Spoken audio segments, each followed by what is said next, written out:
کیا آپ جانتے ہیں کہ زمین پر ایک ایسی جگہ ہے جسے ہمارے نبی صلی اللہ علیہ وسلم نے جانے کے لیے منع کیا ہے؟ یہ ایک بہت دلچسپ اور راز بھری جگہ ہے جہاں مسلمانوں کو جانا سخت منع ہے۔ یہ شہر عربیہ کے لال رنگ کے علاقے العلا کے دل میں ہے۔ اس جگہ کے بارے میں ایسی کہانیاں سننے کو ملتی ہے جو تمہیں ڈرانے کے ساتھ ساتھ حیران بھی کر دے گی۔ اس کے ساتھ ہی سعودی عربیہ کی حکومت اور اس کے بادشاہ کے نئے فیصلوں کے بارے میں بھی پہلی بار سنو گے جو بہت ہی خطرناک ہے۔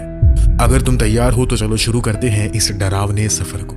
کچھ ایسی زمینیں ہیں جہاں وقت بھی پیچھے ہٹ جاتا ہے اور خاموشی ہر چیز پر حکومت کرتی ہے۔ کچھ وادیاں ایسی ہیں جہاں تیز ہوائیں بھی اپنی آواز کھو دیتی ہیں۔ عربیہ کے نارتھ ویسٹ میں ریگستان کے لال دل میں ایک شہر سو رہا ہے، العلا۔ دور سے دیکھنے والوں کے لیے یہ خاموش دکھتا ہے، لیکن جو اس کے قریب سے گزرتے ہیں ان کے لیے یہ گہرے خوف کا نام ہے۔ یہ زمین جہاں ایک بھولی ہوئی چیخ کو جسم ملا، ایک ایسی کہانی کہتی ہے جو جتنی خاموش ہے اتنی ہی گہری ہے۔ یہ علاقہ جسے ہمارے نبی محمد صلی اللہ علیہ وسلم نے لعنت اور حرام قرار دیا، آج العلا کے دل میں ہے۔ یہ جگہ سعودی عربیہ کے نارتھ ویسٹ میں مدینہ سے تقریباً 300 کلومیٹر دور اور کعبہ سے صرف 670 کلومیٹر کے فاصلے پر ہے۔ اس کا رقبہ 22,500 اسکوائر کلومیٹر سے بھی زیادہ ہے۔ ریگستان، چٹانوں اور وادیوں کے درمیان یہ جگہ تاریخ کے خاموش نشان چھپائے ہوئے ہیں۔ یہ بیتے وقت کی شان اور اللہ کے غضب دونوں کو ساتھ لے کر چلتی ہے، جیسے چٹانوں میں تراشی ہوئی ایک خاموش قبرستان۔ مدائن صالح جو ہگرا بھی کہلاتی ہے، آج بھی وہاں موجود ہے۔ یہ قوم سمود کا وطن تھا جو نبی صالح کی قوم تھی، جنہوں نے پہاڑوں کو تراش کر اپنی کمال کی ہنر اور طاقت کے نشانات چھوڑے جو آج بھی دیکھے جا سکتے ہیں۔ آج صرف ان کے بنائے ہوئے بڑے بڑے عمارت اور یادگارات باقی ہیں جو انہوں نے پہاڑوں اور چٹانوں میں تراشے تھے۔ 1000 سال پہلے ایک بڑا بھوکمپ آیا جس سے وہاں کی زمین کے نیچے کی حفاظتی پرت کمزور ہو گئی۔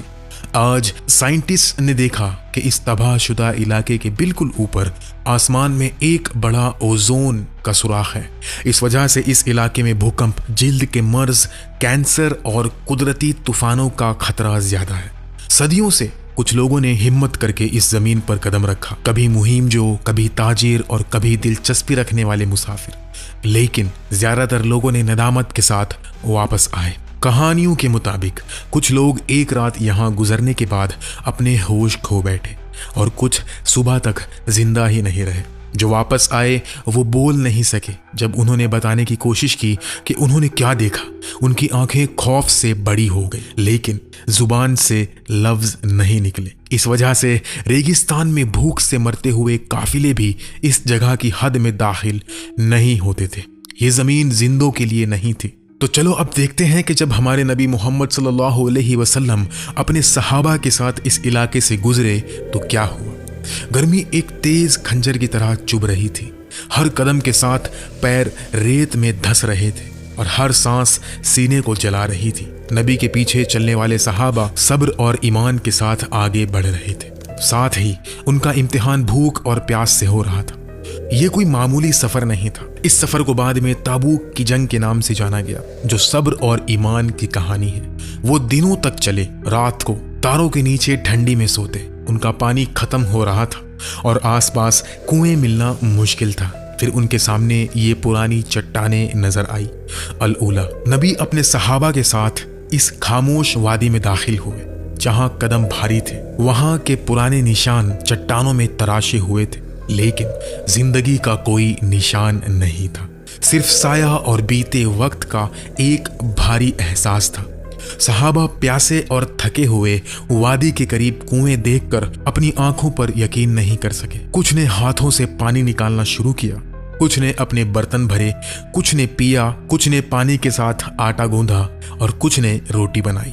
یہ ایک نعمت جیسا لگا، لیکن زمین ہلکی سی کانپ رہی تھی، جیسے ایک خاموش چیتاونی دے رہی ہو۔ کسی نے اس پر توجہ نہیں دی۔ اچانک خاموشی میں ایک آواز گونجی، رکو۔ یہ آواز تیز، حکم دینے والی اور گہری تھی۔ سب کی نظریں نبی کی طرف مڑی۔ وہ وادی کی چٹانوں کو اداس آنکھوں سے دیکھ رہے تھے۔ उनके चेहरे पर एक गहरी उदासी और फिक्र थी। सहाबा ने अपने पानी का बर्तन छोड़ दिया, आटा गूंदने वाले हाथ रुक गए।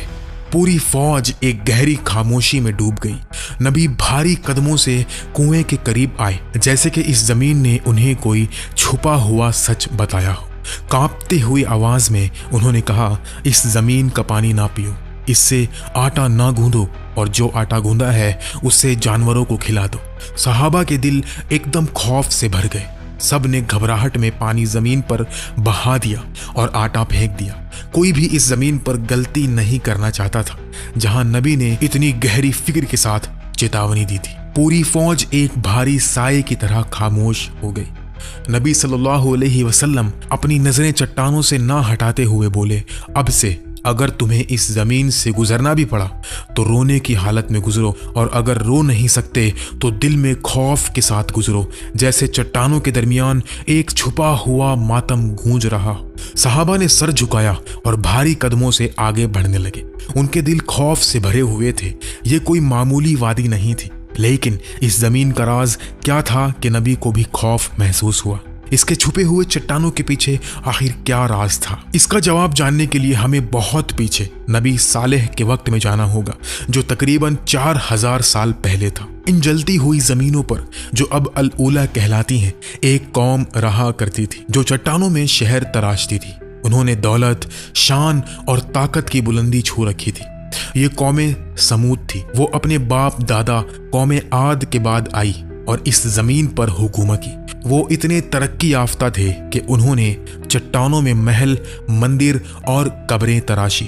रेगिस्तान के दरमियान उन्होंने पत्थर से एक तमद्दुन बनाया जो आज भी मौजूद है। लेकिन जिन हाथों ने यह बनाया उनका अंजाम बहुत ही खतरनाक था।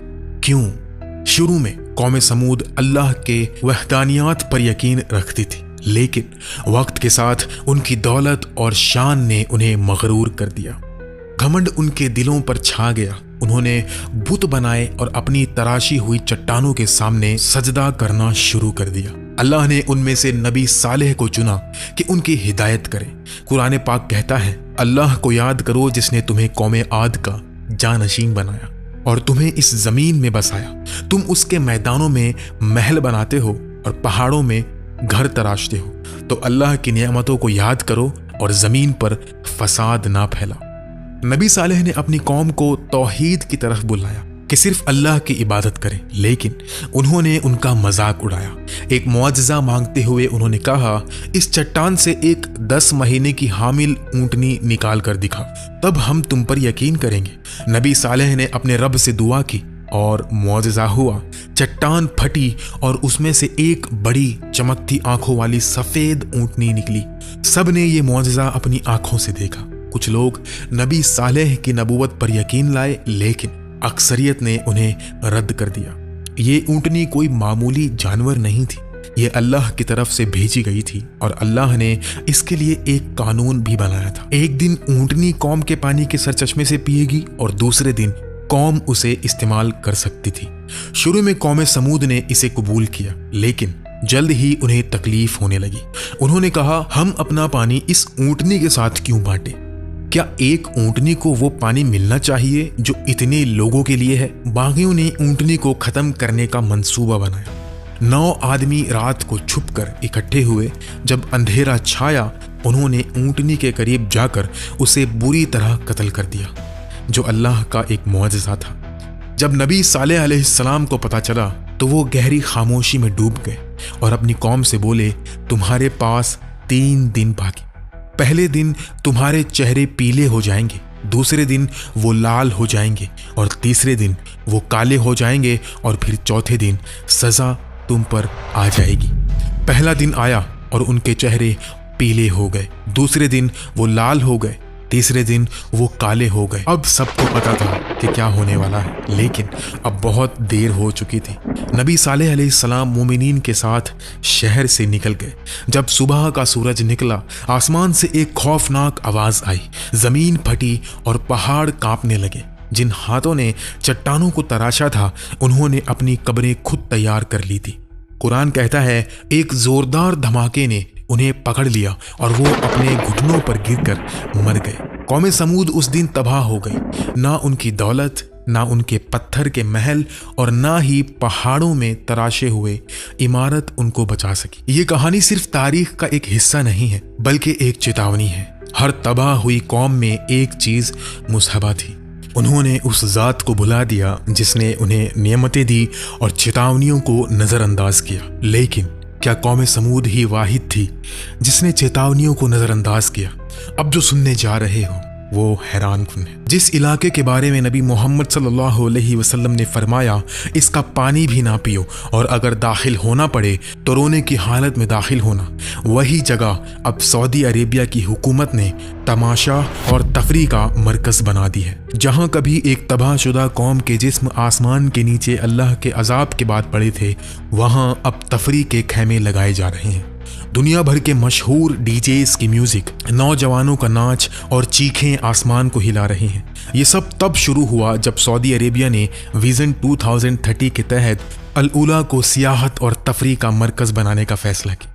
ये बहुत दिलचस्प है कि उन्होंने इस खास इलाके को इस तरह के प्रोजेक्ट के लिए चुना। आज अल उला में ज़्यादा से ज़्यादा शानदार होटल और तफरीही सहूलत बनाई जा रही है।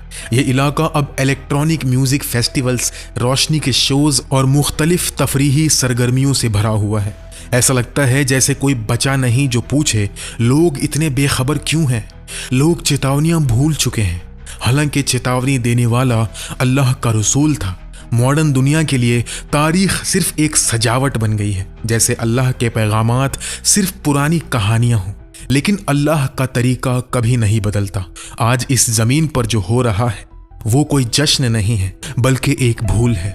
मुसलमानों को हमेशा इस्लाम की तालीम से मजबूत तौर पर जुड़े रहना चाहिए और हर उस चीज़ से बचना चाहिए जो इसके खिलाफ है। अल्लाह इन लोगों को सीधा रास्ता दिखाए और हमें सीधे रास्ते पर कायम रखे। अगर तुम अकेला महसूस करते हो तो ये चैनल सिर्फ तुम्हारे लिए है। इस वीडियो को तुम्हारी मदद की ज़रूरत है ताकि ये YouTube पर लाखों वीडियोज़ में घूम न जाए और ज़्यादा लोगों तक पहुँच सके। लाइक, सब्सक्राइब और कमेंट करो ताकि हम ज़्यादा दिलों तक पहुँच सके। अल्लाह हाफिज़।